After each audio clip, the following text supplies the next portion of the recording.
मित्रमैत्रिणींनो, दरवर्षीप्रमाणे यंदाही आनंद उत्साहाच्या वातावरणात ढोल ताशांच्या गजरात बाप्पा घरोघरी आले। त्यांचे पाय धुवून औक्षण करून आपण त्यांचे स्वागत केले आणि सुंदर सजावट केलेल्या मखरात त्यांना स्थानापन्न केलं। 4 दिवसांसाठी आपल्या घरी आलेल्या या पाहुण्याचा आपण यथेच्छ पाहुणचार केला आणि बघता बघता दिवस उजाडला बाप्पाला निरोप देण्याचा, विसर्जनाचा। नमस्कार, मी अस्मिता जोगळे स्वागत करते आपलं कथाकुंज मराठी या आपल्या मराठी कथा चॅनलवर, जिथे तुम्ही पाहू शकता धार्मिक, ऐतिहासिक आणि प्रेरणादायी अशा मराठी कथा। मित्रमैत्रिणींनो, तुम्ही पाहिलं असेल की विसर्जनाच्या दिवशी शिदोरी म्हणून बाप्पाबरोबर काही पदार्थ दिले जातात। विशेषतः गावच्या ठिकाणी ही गोष्ट आपल्याला पाहायला मिळते। लहानपणी या शिदोरीबाबत मला खूप उत्सुकता वाटायची। काय असते ही शिदोरी आणि बाप्पासोबत शिदोरी का दिली जाते, यामागे काय कारण असते, कोणती भावना असते, याबाबतची सुंदर माहिती देणारा असा आपला आजचा व्हिडिओ आहे। तेव्हा हा व्हिडिओ शेवटपर्यंत नक्की पहा।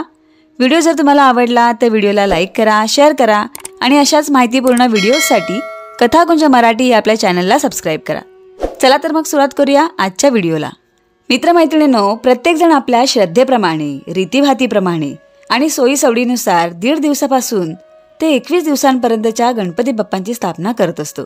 केवळ महाराष्ट्रातच नव्हे तर देशभरात वेगवेगळ्या रूपात बाप्पांचे आगमन होते। आपल्यावरील विघ्नांचा नाश व्हावा, आपल्या मनोकामना पूर्ण व्हाव्यात, कामाधंद्यात अडचण येऊ नये, तसेच बुद्धिदाता असलेल्या गणेशाची कृपा आपल्यावर अखंड असावी, यासाठी गणेशाची स्थापना श्रद्धापूर्वक घरोघरी केली जाते। दयाळू, कृपाळू असलेली ही देवता सर्वांनाच खूप जवळची, आपलीशी वाटते आणि म्हणूनच जेव्हा बाप्पाला निरोप देण्याची वेळ येते, विसर्जनाची वेळ येते, तेव्हा सर्वजण भावुक होतात। लहान मुलांबरोबरच मोठ्या माणसांच्या डोळ्यात सुद्धा अश्रू येतात। अशा ह्या आपल्या लाडक्या बाप्पाला आपण रिकाम्या हाताने थोडीच निरोप देणार। म्हणूनच विसर्जनाच्या वेळी त्याच्याबरोबर शिदोरी देण्याची ही प्रथा पडली असावी। आपल्याकडे जसं आलेल्या पाहुण्याला आपण रिकाम्या हाती पाठवत नाही, तसंच बाप्पालाही आपण रिकाम्या हाताने पाठवत नाही। त्याला वाटेत परतीच्या प्रवासात भूक लागली तर खाण्यासाठी ही शिदोरी दिली जाते। प्रांतानुसार शिदोरीसाठी वेगवेगळे पदार्थ दिले जातात।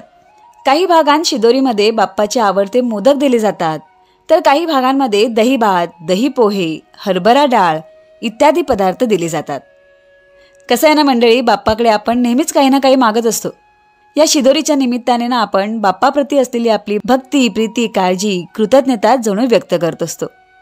शिदोरीच्या या प्रथेमुळे बाप्पा आपल्याला अगदी जवळचा, आपल्या जीवाभावाचा वाटतो आणि म्हणूनच त्याला निरोप देताना आपण म्हणतो, गणपती बाप्पा मोरया, पुढच्या वर्षी लवकर या। तर मित्रमैत्रिणींनो, बाप्पाच्या शिदोरीचा हा व्हिडिओ तुम्हाला कसा वाटला ते कमेंट करून मला नक्की कळवा। तुम्ही बाप्पाला कोणती शिदोरी दिलीत किंवा देणार आहात तेही मला कमेंट करून जरूर कळवा। व्हिडिओ आवडला असेल तर व्हिडिओला लाईक करा, शेअर करा आणि अशाच सुंदर माहितीपूर्ण कथांसाठी कथाकुंज मराठी या आपल्या चॅनलला सबस्क्राईब करा। ह्या सबस्क्राईब बटनच्या बाजूला एक बेल आयकन असतं, ते सुद्धा नक्की दाबा, म्हणजे पुढे येणाऱ्या व्हिडिओचे नोटिफिकेशन तुम्हाला सहज मिळेल। पुन्हा भेटूच अशाच सुंदर माहितीपूर्ण व्हिडिओसह। तोपर्यंत धन्यवाद। गणपती बाप्पा मोरया।